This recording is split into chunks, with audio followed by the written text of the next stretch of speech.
Ben ritrovati al meteo di Antenna 3. Molte nubi sulle nostre regioni con tempo localmente instabile, qualche pioggia dunque nella giornata dell'Epifania. Vediamo il dettaglio.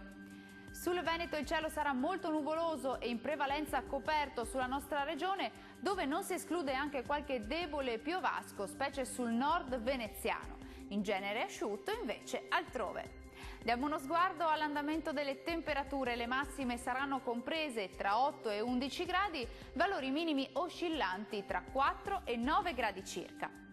Spostiamoci ora a vedere che tempo farà sul Friuli Venezia Giulia.